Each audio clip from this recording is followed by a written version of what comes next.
एक सारांश हम दे देते हैं।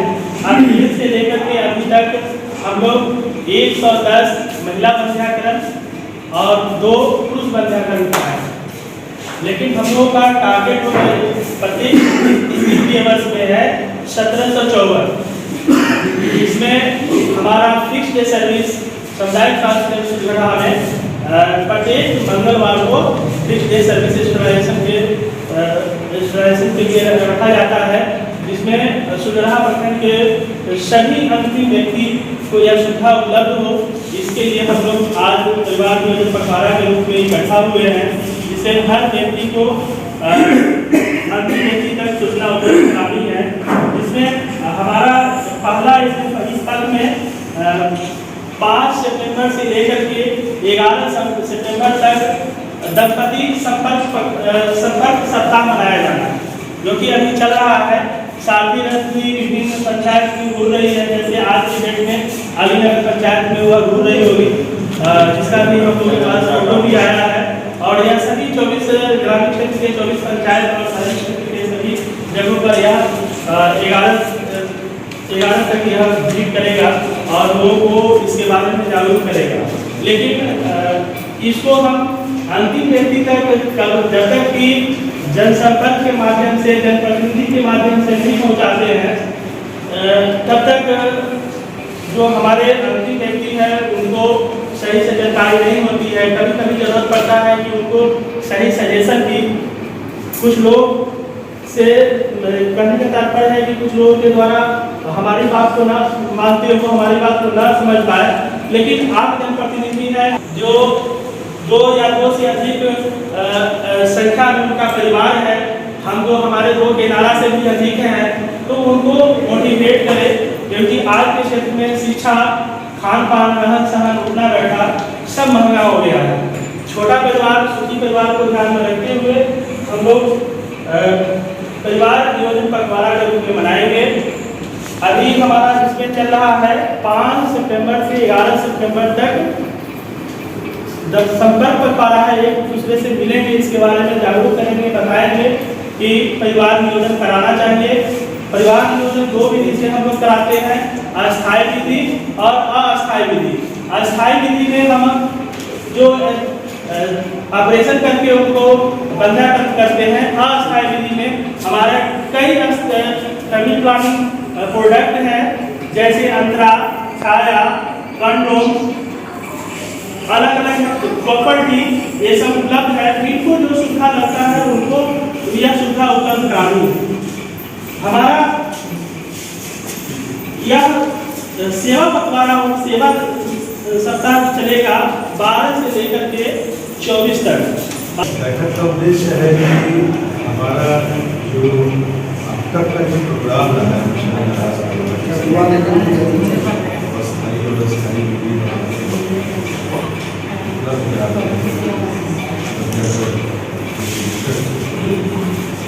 अब तक जो लोग स्वेच्छा से आ रहे हैं वो ही इसका लाभ है। हमारा उद्देश्य है कि हम लोग सारे विभाग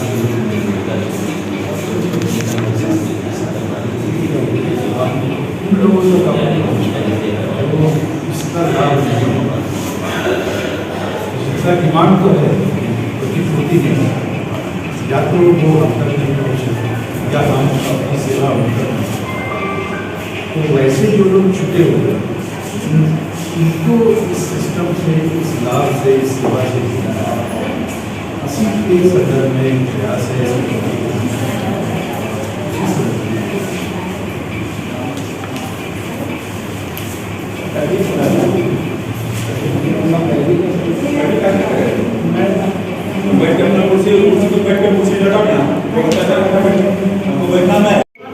जितने भी लोग हैं उन सबों का पहले मैं स्वागत करती हूँ और मैं लक्ष्य को बताना चाहती हूँ कि स्वास्थ्य विभाग की ओर से जो ये DCAT का मीटिंग हो रहा है, कन्वर्जेंस सेंटर का जो मीटिंग हो रहा है, यहाँ पे हमारे PRI मेंबर, जो माननीय जितने भी PRI मेंबर से जनप्रतिनिधि हैं वो उपस्थित हैं।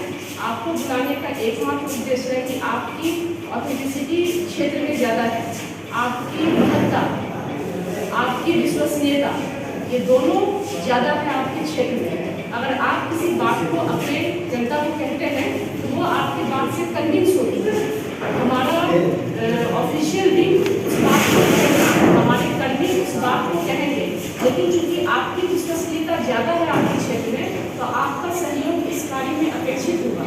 कि हमारा जो ये चल रहा है हर्बल रैली का जो पखवाड़ा चल रहा है दिनांक 5/9 से 24/9 तक लगेगा। इसमें जो है स्वास्थ्य विभाग की ओर से डोर टू डोर जो दंपत्ति होते हैं पति पत्नी, वैसा जो दंपत्ति है जो भी दंपत्ति उससे संपर्क भी किया जाएगा, उनको कन्विंस किया जाएगा कि जनसंख्या अगर बढ़ रही है और हम उसको अभी बढ़ने से रोकें या किस अवधि में गर्भ धारण करना उचित होगा।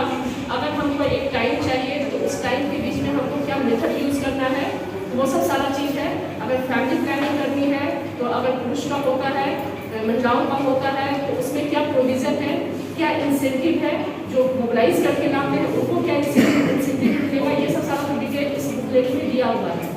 सरकार वैसी साहब है, इनका हम लोगों से एक गुजारिश जरूर है और प्रत्यक्ष रूप से कि हम लोग सारे लोग इस कार्यक्रम को आगे बढ़ाने में अपना पूर्ण सहयोग अपने क्षेत्र में करें और प्रचार प्रसार भी करें, क्योंकि सिर्फ एकमात्र एक ऑफिस के बहुत ज़्यादा सक्रिय होने से भी जो टारगेट होता है, जो लक्ष्य होता है या जो दूरगामी प्रभाव होना चाहिए किसी भी कार्यक्रम का, वो हासिल नहीं हो सकता है।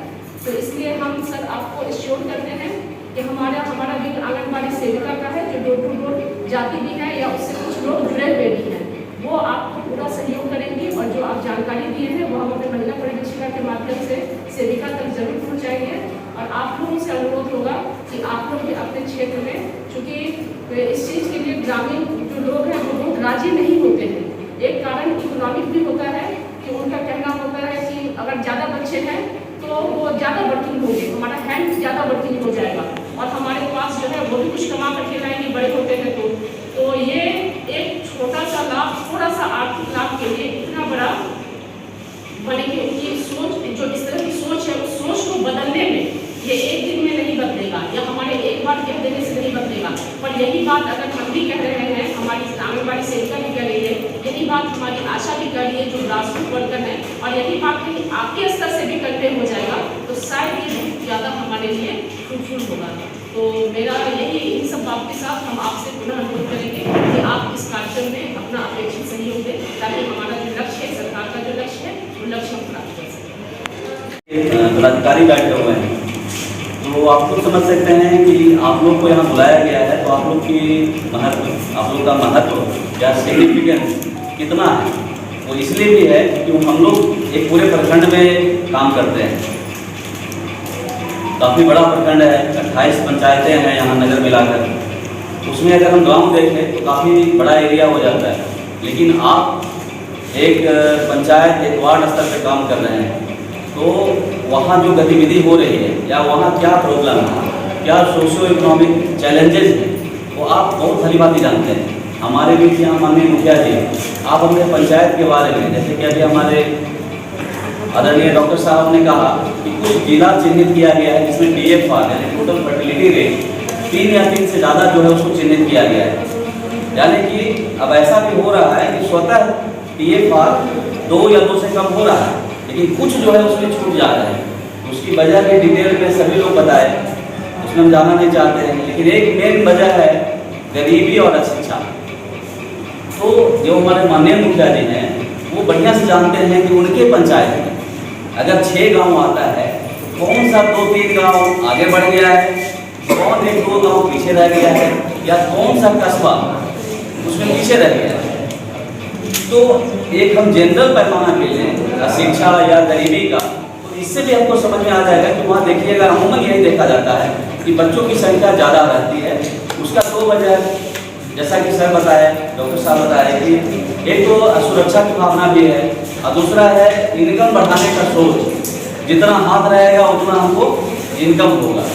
एक समय में ठीक था, ये सोच जो भी रहा हो, लेकिन आज के लिए उतनी प्रासंगिक नहीं है। आज जो है अगर बच्चे पढ़ लिख जाते हैं तो पर डे के हिसाब से इतना कमाएगा अगर होता है, और आज गरीब के बच्चे जो हैं अच्छा कर रहे हैं। तो ये चीज़ हम लोग को ये मैसेज देना है। पहली बात जो यहाँ हमारे रूट लेवल के पदाधिकारी करने बैठे हुए हैं, एक तो कि आप अपना देख लीजिए अपने इलाका में कौन वैसा पॉकेट है उस टॉपिक के बारे में जानकारी दीजिए। दूसरी बात है कि वहाँ पे कौन सा ऐसा समुदाय, संप्रदाय या कौन सा ऐसा बिरादरी जिसमें आपको लगता है कि मतलब इस तरह का सोच लाने की ज़रूरत है, तो उसके बीच हम लोग बैठ करके जैसा यहाँ कर रहे हैं वैसा अगर आप बताएंगे तो हम लोग कभी वहाँ भी उस तरह से बनाएंगे। उसमें कोई मुश्किल चीज़ नहीं है। सारी जितने हम लोग टीम में बैठे हुए हैं सब टीम का प्रतिनिधित्व करने वाले भी वहाँ लोग हैं। हम लोग बस गाड़ी उठाएंगे वहाँ पहुँच जाएंगे। तो आपसे ये अपेक्षा रहेगी, ये 2-3 चीज़ वो बताइए। यहाँ हॉस्पिटल, डॉक्टर साहब, नर्स, जितने हमारे ANM हैं, जितने हमारे पैरा मेडिकल स्टाफ, सारे लोग तत्पर हैं। जैसा कि अभी डॉक्टर साहब ने कहा कि इनका पूरा सहयोग इस काम के लिए। और ये काम जैसा बताया गया कि 2 तरीके से है। एक तो है टेम्पोररी, मतलब एक क्या बोलते थे अस्थायी, एक अस्थायी। तो अस्थायी जो है उसमें तो कोई विशेष प्रॉब्लम नहीं है, वो तो अवेलेबल है। अगर आपको चाहिए उससे संबंधित रिलेटेड मटेरियल या सामान आप इवन कि बहुत सारा जो है वेस्ट कर उसमें मिलता है, हेल्थ वेलनेस सेंटर पे अवेलेबल है। ये सब भी आप जानकारी दे सकते हैं ग्रामीणों को, जा करके वहाँ कोई पैसा उसका नहीं लगता है, अपना वो मटेरियल वो लोग कलेक्ट कर सकते हैं। दूसरा परमानेंट विधि है, तो परमानेंट विधि में भी कुछ इकोनॉमिकल एस्पेक्ट्स भी सरकार जोड़ी है कि अगर आप पुरुष हैं, अगर आप ये करवाइएगा तो आपको 3,000 या 4,000 रुपया मिलेगा। उसमें जो आशा ANM है अगर वो आगे लाती है उनको भी कुछ बोनस के तौर पर देने का प्रावधान है। ये सब प्रावधान के बारे में बताइएगा तो लोग जरूर अट्रैक्ट होंगे। और इसका हम पॉजिटिव पहलू को अगर बताएं तो जरूर एक पॉजिटिव चेंज आएगा, धीरे धीरे उसमें बदलाव आएगा।